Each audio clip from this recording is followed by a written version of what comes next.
People who find it hard to trust are not weak. They are not cold, and they are not paranoid for no reason. The truth is stranger than that. Their brain simply became very, very good at predicting pain. They do not hold back because they cannot love. They hold back because once, loving cost them everything, and the distance they keep is not rejection. It is a guard that never got told the war is over. You are the one who listens to what people say, then quietly waits to see if they mean it. When someone is kind to you, a small voice asks the same question. What do they really want? You can share 100 small things and still keep the one thing that matters locked away. People think they know you.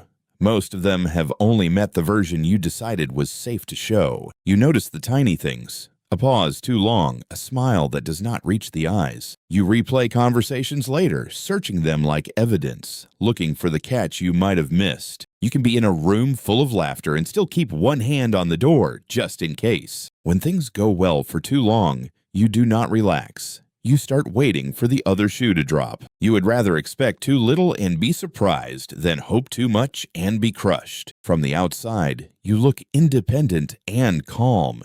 Inside, a quiet part of you is always scanning the exits. You are not difficult. You are careful in the exact places where you were once unprotected. So let's go underneath the caution, layer by layer, and find what it is really protecting. Here is the first thing almost nobody tells you. Trust is not a feeling. It is a prediction. Every time you meet someone, your brain quietly runs the numbers. Is this person safe? Or is this a risk? It does this faster than thought, using one simple shortcut. What happened the last time I let someone in? It is not asking what you want to believe. It is asking what kept you safe before. For someone whose past was gentle, that shortcut says one word, probably fine. Go ahead. For you, the same shortcut pulls up a different file. One marked, be careful. You have seen how this ends. This is important, so hear it clearly. Your difficulty trusting is not a flaw. It is a skill. It is a skill you learned because, at some point, reading people wrong was genuinely dangerous. Maybe a promise kept turning into a letdown. Maybe the person who should have protected you did not. Maybe love came with conditions and could be taken away the moment you stopped being useful. So your brain did exactly what a smart brain should do.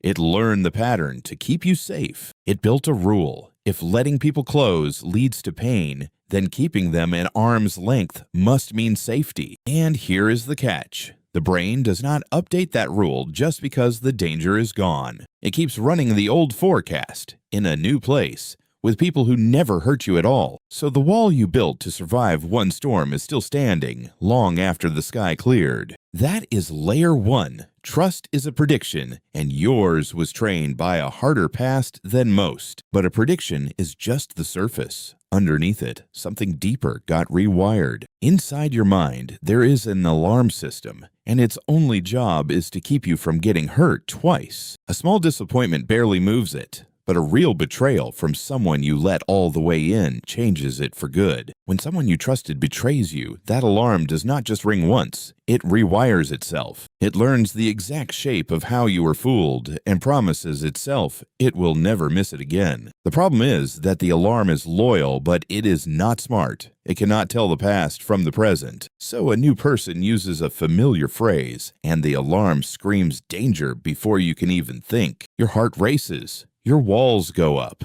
And the strange part is, nothing has actually happened yet. This is why trusting again can feel physically impossible. Your body votes no before your mind gets to speak. And betrayal does something even crueler. It does not only make you doubt other people, it makes you doubt yourself. How did I not see it? How could I have been so wrong? So now you do not just guard against them.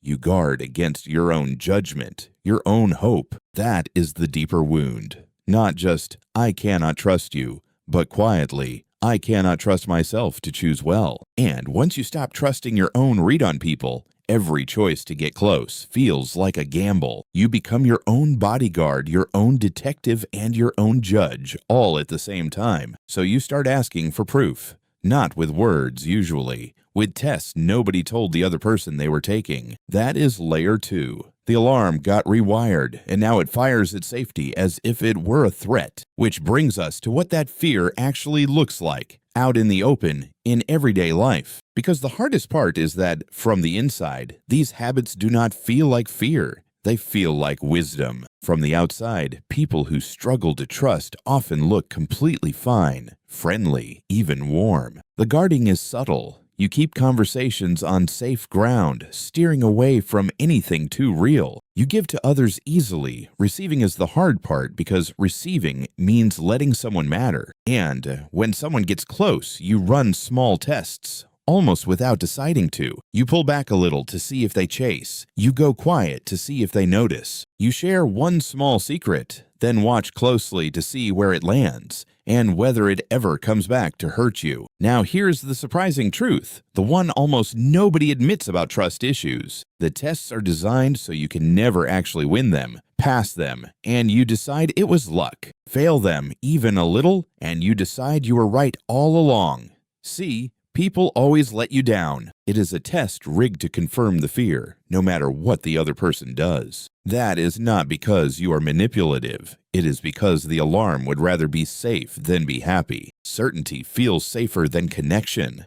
A no you control feels safer than a yes you cannot. And so you stay in control, and you stay protected, and you stay just a little bit alone. That is layer 3. The fear hides as caution and quietly turns every relationship into an exam. But every wall that keeps something out also keeps something in. And that is where it starts to cost you. Let's talk about the part nobody warns you about. The price of never being wrong about people. Here is the quiet tragedy of trust issues.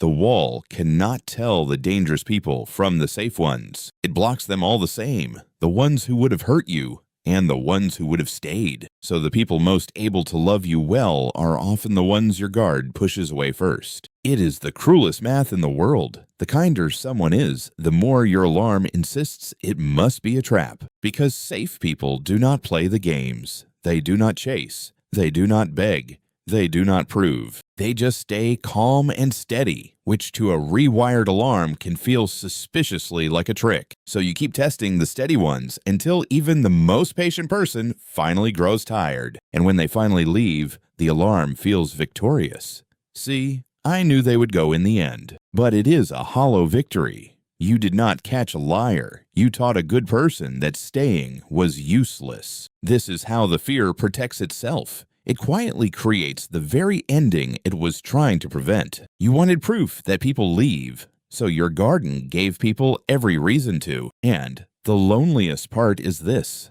The wall does not even keep the pain out. It just keeps you in there with it. That is layer 4. The very thing built to save you from loss can slowly arrange the loss itself. So if the wall cannot tell friend from threat, the answer is not to tear it all down at once. Throwing the gates wide open would only prove the alarm right. There is a gentler way back. Here's the shift that changes everything. Trust is not a switch you flip. It is a muscle you grow. You do not rebuild it by deciding to trust everyone. You rebuild it with one safe person, one small risk at a time. Real trust is not blind. It is not pretending the risk is gone. It is choosing the risk with your eyes open. It sounds like this. I know this could hurt, and I am choosing to stay open anyway, on purpose. Pick someone who has already shown you, in small, steady ways, that they are gentle with your softness. Start impossibly small. Tell one safe person one true thing you would normally hide. Then watch what really happens, not what the alarm predicted. Most of the time, the sky does not fall. Each time the feared thing does not happen, the alarm learns something new.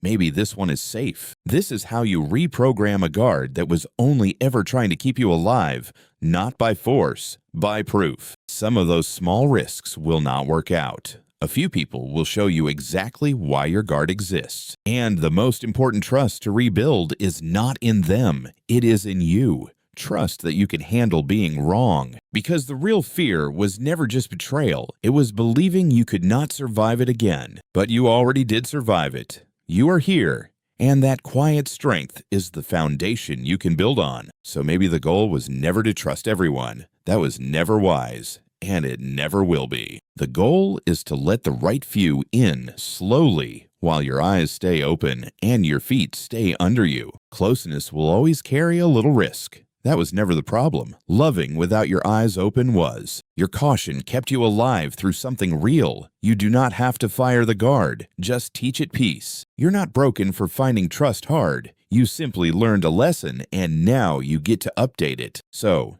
here's the question to sit with. If you let one person prove they are safe, who would you choose first? Tell me their name in the comments, even just to yourself. That small honesty is where trust begins again. If this felt like it was about you, subscribe and stay. We will keep drawing the quiet parts of being human together.